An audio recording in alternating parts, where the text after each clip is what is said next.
there was a set of documentation that was revised by Pope John Paul II in 1996 and then edited and revised a little bit by Pope Benedict XVI in 2013, which outlines all of the rules and regulations regarding the conclave. It's an interesting document and quite lengthy, but secrecy plays a very big role in the conclave. In fact, it specifies that the Sistine Chapel, where the conclave will occur, must be swept for any electronic devices or recording devices or broadcast devices so that it's absolutely secret. Yeah, well, let's go to the very beginning and what happens in the first steps. Can you take us through the process of the papal conclave? I guess, first of all, who is eligible to vote here? We know that there are more than 250 cardinals from around 90 countries, but only about 130, 135 of those can vote. Is that right? Yeah, the number I have is 138, and that's a little bit more than what John Paul II envisioned in his document, which says there are to be no more than 120, but Pope Francis has appointed who he has appointed. And there are always a few more than 120 because cardinals reach the age of 80, at which point they are no longer eligible to vote. So the 138 or so who are under the age of 80 will become cardinal electors, and they are the ones who will head into the Sistine Chapel for that voting process. Okay, and what does that process look like? How do they deliberate? How do they vote? Does it happen in the morning, the evening? Take us through get us into the weeds of it, if you like.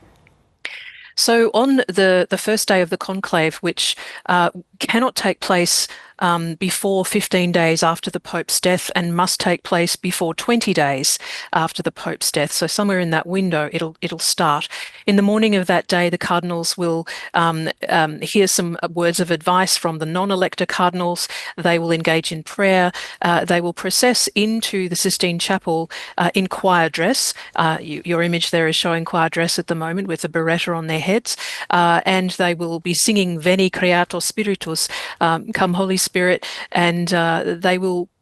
It's partially prayer. It's certainly listening to the rules and regulations. They will make an oath as a group that they will abide by the rules and regulations of the conclave, and then each individual cardinal elector will place his hand on the book of the Gospels, and he will make an individual pledge not to reveal any of the proceedings and to abide by the rules. So it's all very very carefully constructed. There is a process whereby by a ballot, 3 names are randomly pulled out of the selection of all of the names of the cardinal electors, so that they can act as those who will oversee the proceedings. So it's not necessarily, these are called the scrutineers. So three are elected scrutineers or pulled out randomly as scrutineers. 3 are chosen to serve as what they call the infirmari. So if any of the cardinal electors are sick, these 3 are to go to them, get their ballot and bring it back to the Sistine Chapel. And then there are 3 revisers. So there are 9 of them whose names are randomly pulled out of a hat, I suppose, some sort of a receptacle, and the revisers check the work of the scrutineers.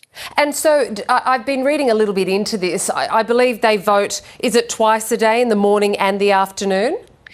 They do. That first day, they will take 1 vote in the afternoon on the first day, and then the second and third days, if they need that many days, they'll have two ballots in the morning and 2 ballots in the afternoon.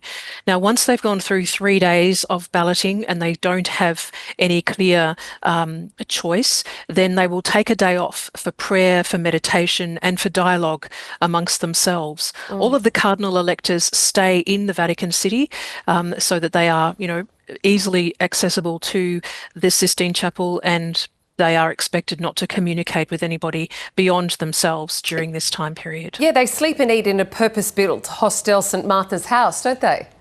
That's right, yes. That's actually where Pope Francis himself was living. He chose not to live in the papal apartments, but wanted to live in Casa Santa Marta and, eat his meals with the visiting prelates who were staying there for business at the Vatican. Now, after each round of voting, the ballot cards are burned. Is that right? They are. And tell me how that plays into the smoke, whether we're seeing white smoke or black smoke. Certainly. So once the ballots have been counted, the papers are threaded on a needle and thread, and the thread is tied around the ballot papers.